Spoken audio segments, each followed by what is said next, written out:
Hi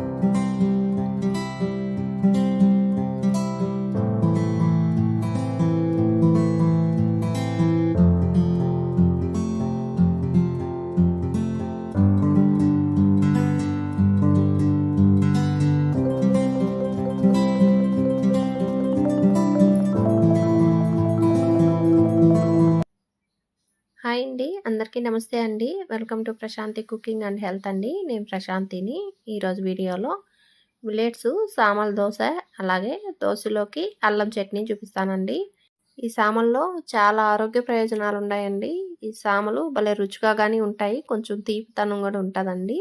సామలతో చేసినవి తింటుంటే బరువుని అదుపులో పెట్టుకోవచ్చండి, షుగర్ని కంట్రోల్లో ఉంచుకోవచ్చు, అలాగే గ్యాస్ ప్రాబ్లమ్స్తో బాధపడే వాళ్ళు అన్నీ తగ్గుతాయండి ఇవి తింటుంటే. అలాగే చర్మ వ్యాధులతో బాధపడే వాళ్ళు తినండి, అవి కానీ తగ్గుతాయండి. అలాగే మైగ్రేన్ తలనొప్పితో బాధపడే వాళ్ళు తింటుంటే అది కానీ తగ్గద్దండి.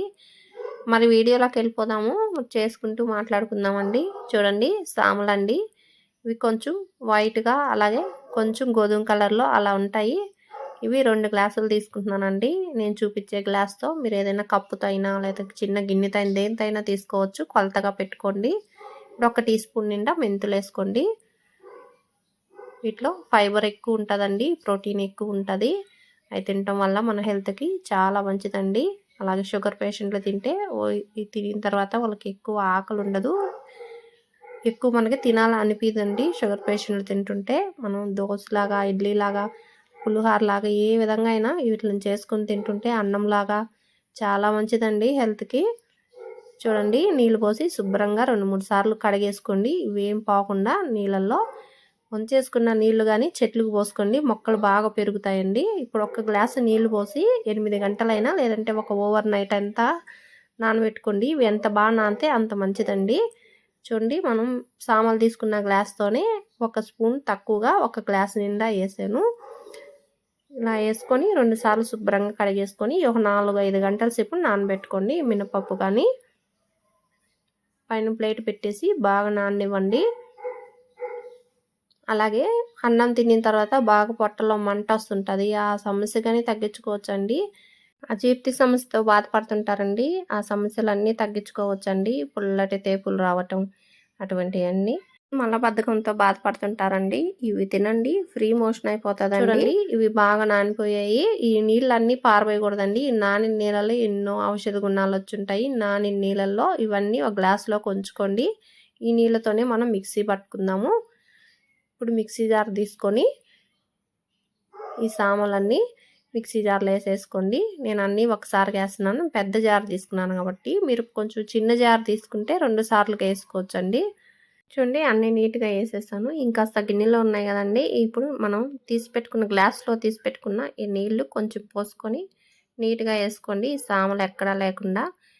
ఇవి వేసుకునేటప్పుడు మీకు ఎక్కడన్నా ఇసుక ఉన్నట్టు అనిపిస్తే కొంచెం గాలి వేసుకోండి. ఇప్పుడు ఇవి మెత్తగా పిండి పట్టుకోండి. మధ్యలో మీరు ఒకసారి స్పూన్తో కలుపుకొని మళ్ళీ వాటర్ ఏమన్నా సరిపోతే గట్టిగా అనిపిస్తే పిండి కొంచెం నీళ్ళు వేసుకొని అప్పుడు మెత్తగా గ్రైండ్ చేసుకోండి. చూడండి, ఒక బౌల్లోకి తీసేసుకున్నాను. ఇప్పుడు అదే మిక్సీ జార్లో మినపప్పు కానీ వేసుకోండి.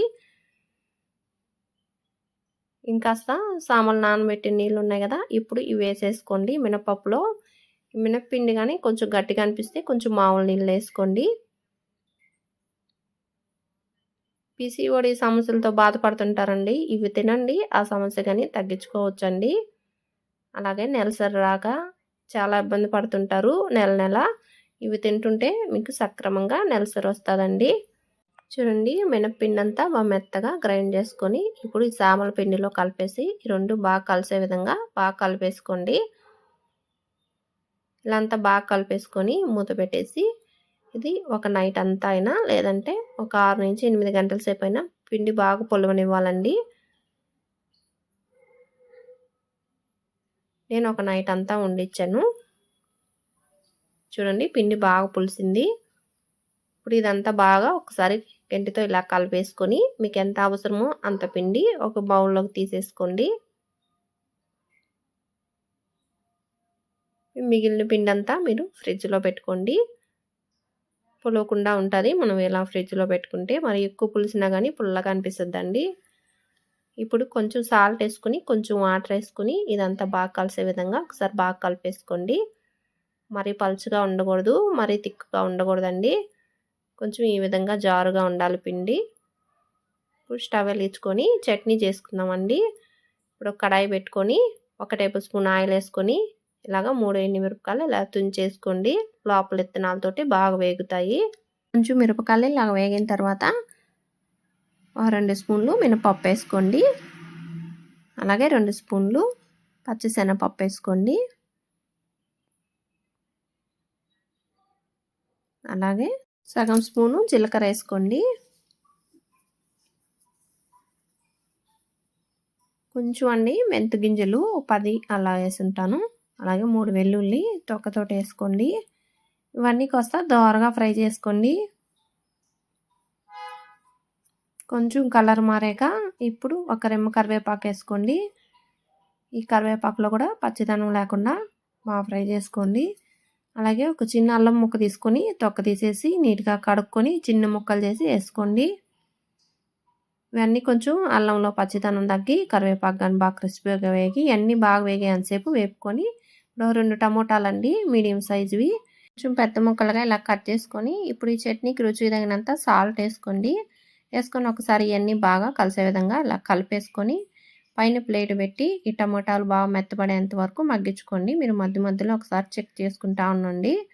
చూడండి టమోటాలు బాగా మెత్తబడ్డాయి. ఒకసారి ఇదంతా బాగా కలుపుకొని స్టవ్ ఆఫ్ చేసి కొంచెం చల్లారనివ్వండి.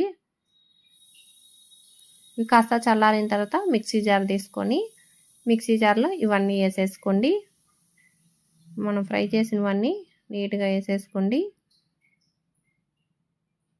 చూడండి అన్నీ వేసేసాను.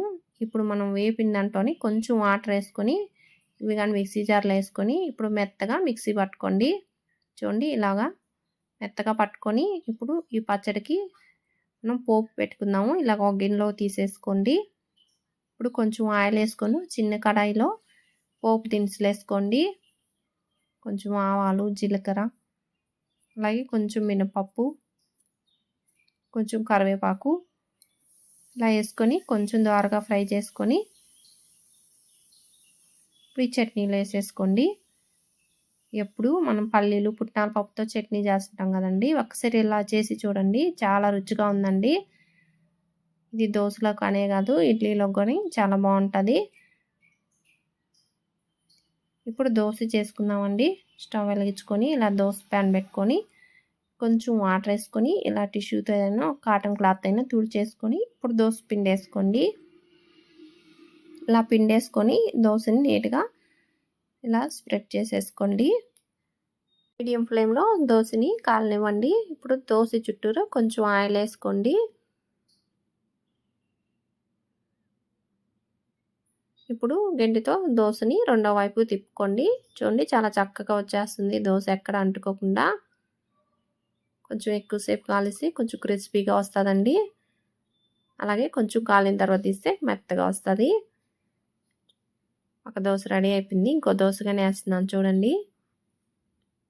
కొంచెం వాటర్ ఇలా చల్లుకోవటం వల్ల హీట్ మరీ ఎక్కువ లేకుండా ఉంటుంది. హీట్ ఎక్కువైపోయింది అనుకోండి దోశ కానీ అతుక్కోపోయి సరిగా రాదండి. ఇప్పుడు పిండి వేసుకొని ఇలా స్ప్రెడ్ చేసేసుకోండి.